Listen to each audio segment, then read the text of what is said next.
Hi, everyone. Welcome to the 2020-2021 year of Graduate Studies in Hood College's Masters of Counseling program. My name is Andrew Campbell, and I'm the program director for both the clinical mental health and school counseling programs.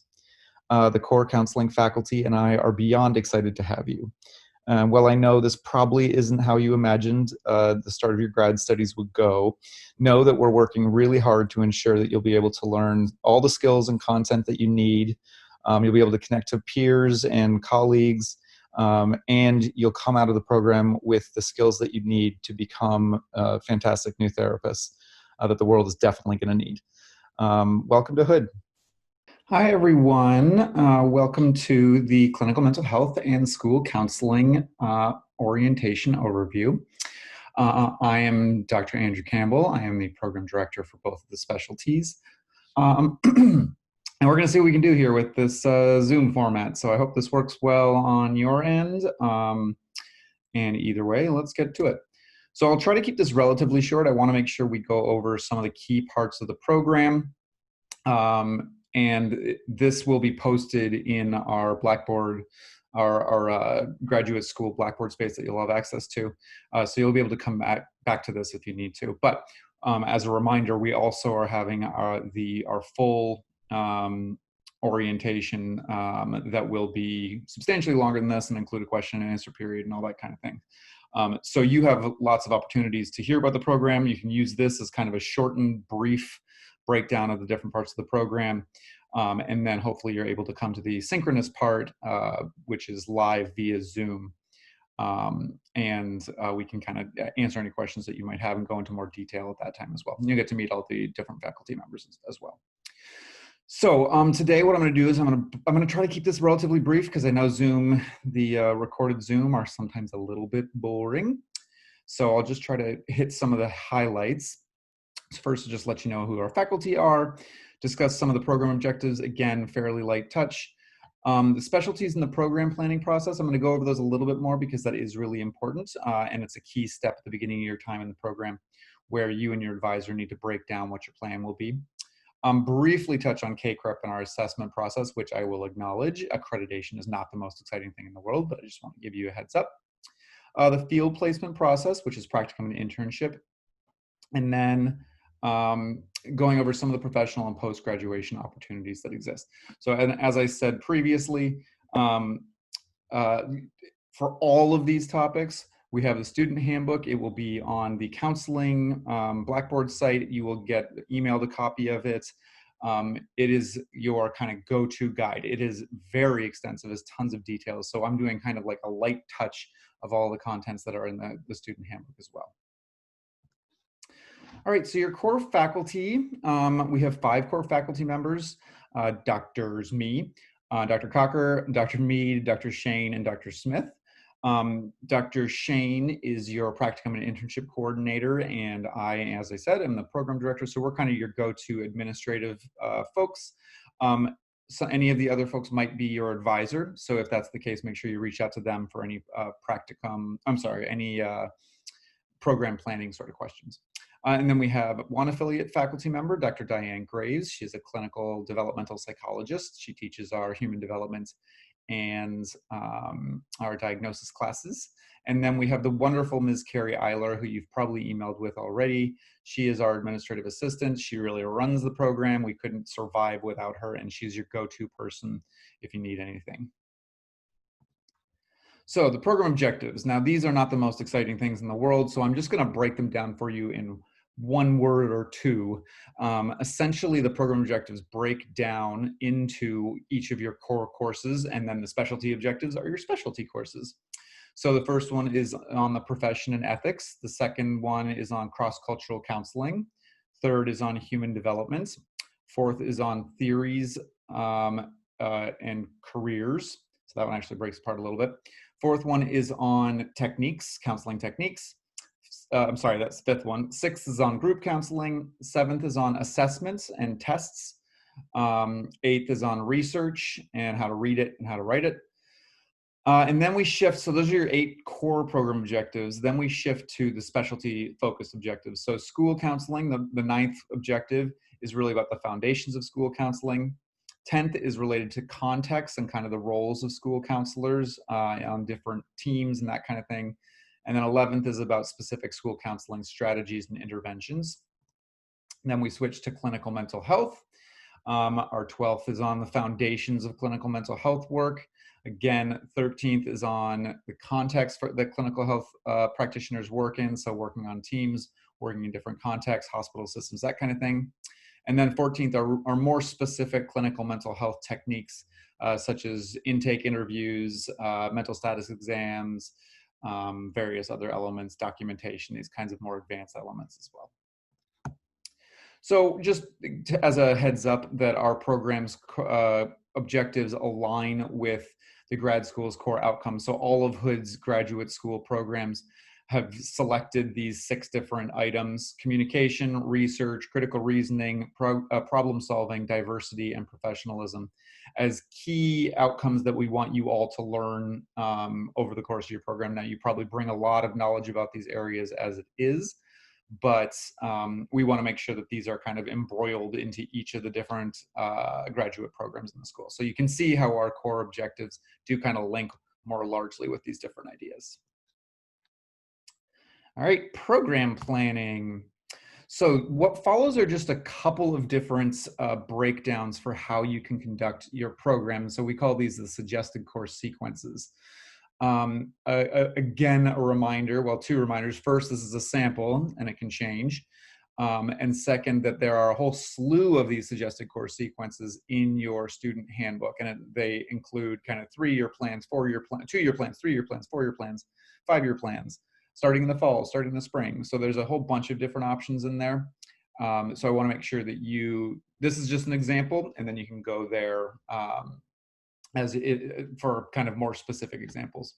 So I'm not going to break this down. Just note that you're primarily doing your core courses at the beginning, your specialty courses. So for the school counseling folks, anything that starts with a 5-4, that's your specialty course. This is the school counseling example. And then you're kind of smattering in your electives wherever they fit. And then this sequence here, which we'll talk about more in a second, 596, 597, 598, that's your field placement.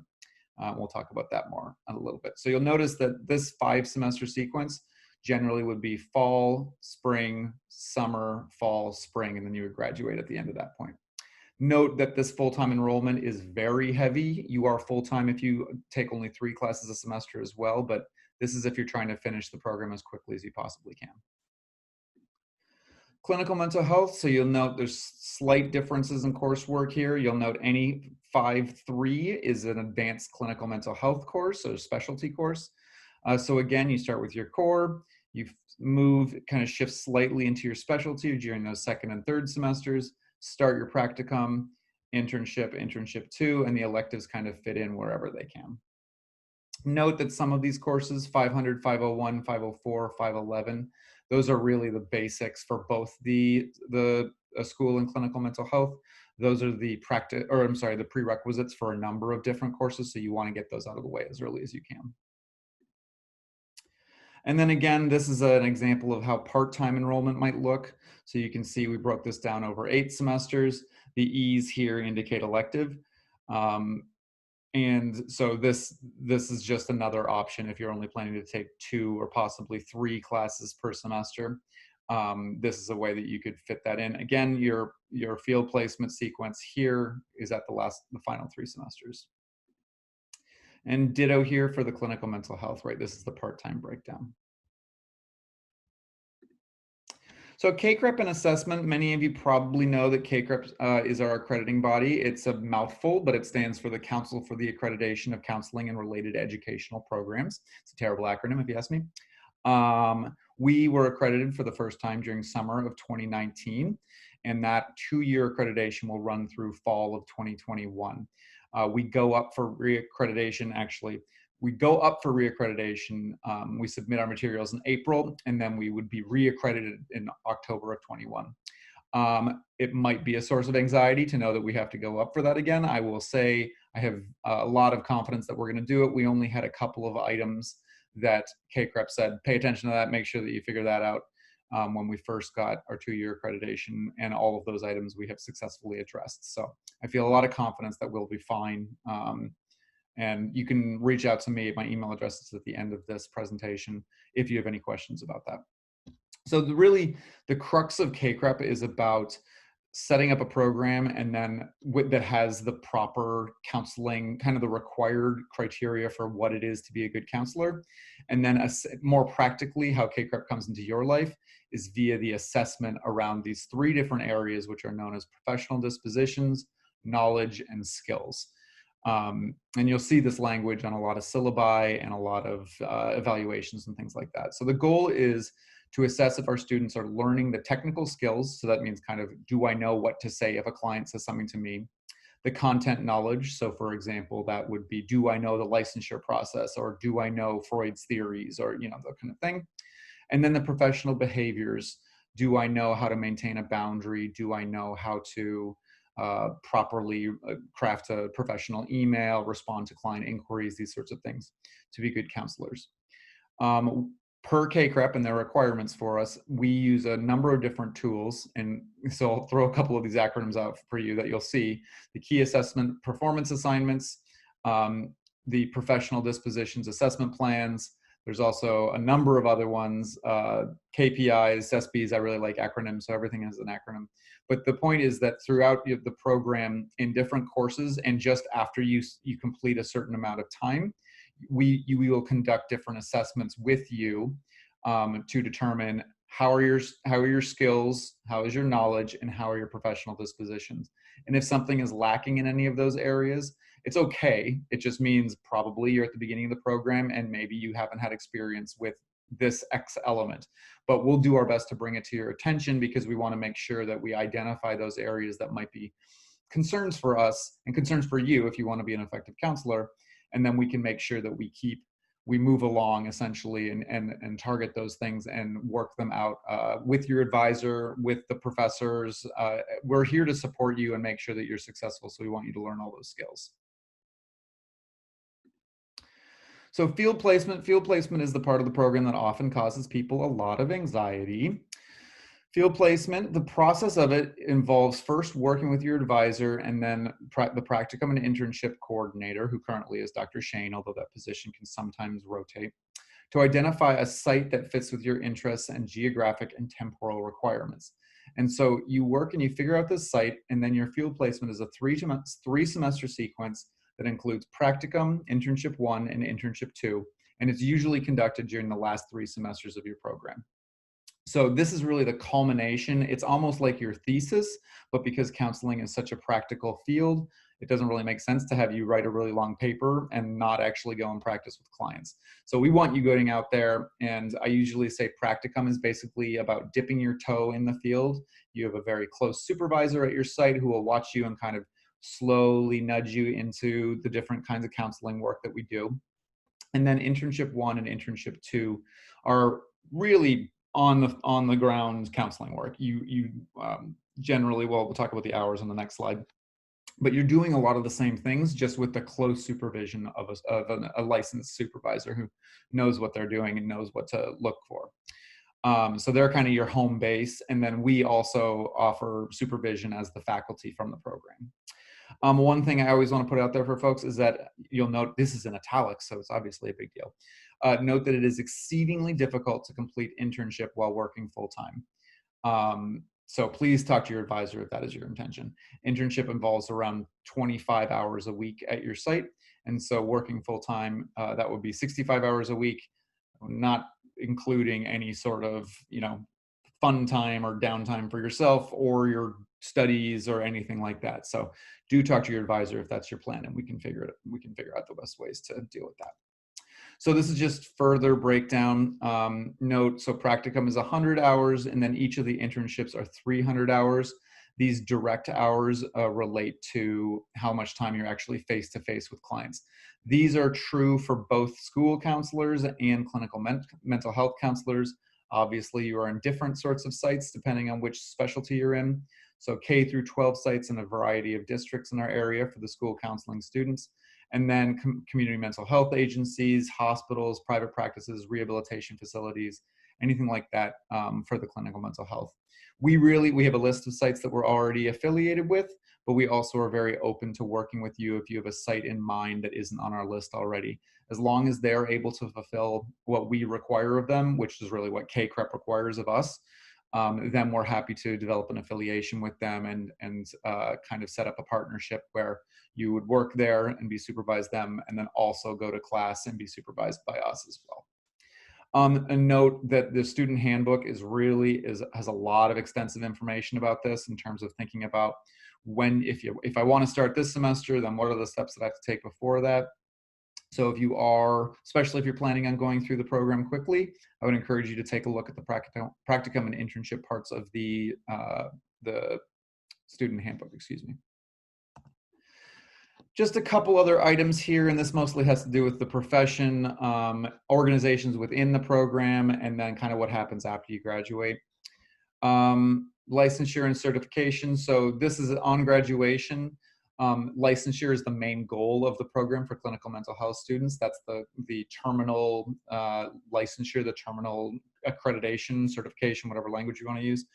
Our program is set up to have you licensed in Maryland.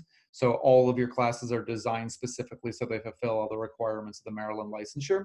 If you want to be licensed in another state, that's totally fine. That has happened many times. Just let your advisor know relatively early, because some states can have slightly different criteria, and we want to make sure that we're fulfilling whatever you need for that particular state. At graduation, you take 2 tests, the state law test and the National Counselor Examination, the NCE. And once you pass those, so far none of our graduates have not passed. Everybody has passed, so that's awesome. And once you pass those, you get your graduated license, which is the Licensed Graduate Professional Counselor. That's now the LGPC. After getting your LGPC, you continue to accrue hours. You have to get, for Maryland, again, those hours are specific to Maryland, but you have to get a total of 3,000 hours. And then once you get that total, and that can include the hours that you finished in internship with us, as long as it's under 1,000 total. Then you'll get your full license, which is the LCPC, the Licensed Clinical Professional Counselor. And that's kind of as far as you can go. For the school counseling folks, your goal is the Maryland School Counselor certification. Because our program is certified by the Maryland State Department of Education, that's actually just a matter of applying for certification after you graduate. And that's also holds because we're CACREP accredited. So you're actually in very good shape, and that's the goal of becoming a school counselor, is to get your school counseling certification. A couple of the organizations that exist within Hood. We have 2 different chapters that actually live within Hood College. One is Eta Chi, which is a chapter of Chi Sigma Iota, which is the International Counseling Honor Society. You aren't actually eligible to start that until you've completed 9 total credits and you have a GPA of 3.5 or higher. We have a wonderful secretary and vice president and president right now, and I think treasurer, who the officers will reach out and let you all know about the opportunities that are involved and when you can kind of get involved. And then counselors for school social justice, CSJ. This is an effort that focuses on the unjust treatment of clients and general advocacy efforts. We really are excited and proud to have this a chapter of CSJ with us, especially given everything that's been going on of late. So. And then just as a heads up, essentially, there are national and regional bodies of two big organizations. So the American Counseling Association and the Maryland Counseling Association, and then the American School Counselor Association and the Maryland School Counselor Association. All 4 of those are wonderful organizations. Just let a faculty member know if you're interested in becoming involved. Maryland's organizations are really great for kind of regional networking and learning about events that are happening in our areas. And then the American, obviously, is a national organization, but if you're interested, there are a lot of graduate students who are involved there, especially if you're looking to do research or see if you can present or something like that, which we're happy to have you involved. Finally, just your key resources. So the counseling program has, as I said, has its own Blackboard site. you'll get a lot of communications from there. We'll send out different events, different job opportunities, different resources that we think of. So all of that in your student handbook is on there, and a number of program planning guides, all that kind of stuff is up there. So just be aware of that. You will be added to that site pretty soon after you join the program if it hasn't already happened. And then just know that we also have our websites. You've probably looked at our websites just as you're researching programs. You can find all kinds of contents on there as well. A lot of it is required by CACREP. That's why it's all up there. But we have our annual reviews, which can give you details about that assessment that I was talking about, kind of how well the program is doing. Student handbook, and then again, a lot of other contents related to the student handbook, like the course sequences, program planning, all those kinds of things as well. And I believe that's it. So thank you so much. Welcome to Hood. We're very excited to have you. I know this probably isn't exactly how you imagined things starting, but we're excited to have you. There are all the faculty members, and I'll post these slides on the counseling Blackboard as well. You have the video that I'm making right now, but you'll also have the slides if you need them. Yeah, so please feel free to reach out to any of the faculty. We love chatting with new students. It's a big part of our job. We want to make this as low anxiety as is possible, and I know that's not super easy right now, but we're here to help. Welcome. We're really excited to have you. Hi, everyone. Congratulations on your acceptance into the Hood College Counseling Program. My name is Mitchell Phillips, and I am a current student in the counseling program here at Hood under the clinical mental health track. One amazing attribute to our program is that if you're interested in research, our faculty are always looking for research assistants to assist in their efforts. This is a great time for us to gain that kind of experience, and it also looks really good on our resumes. Again, welcome to the grad school, and if you see me around, say hi.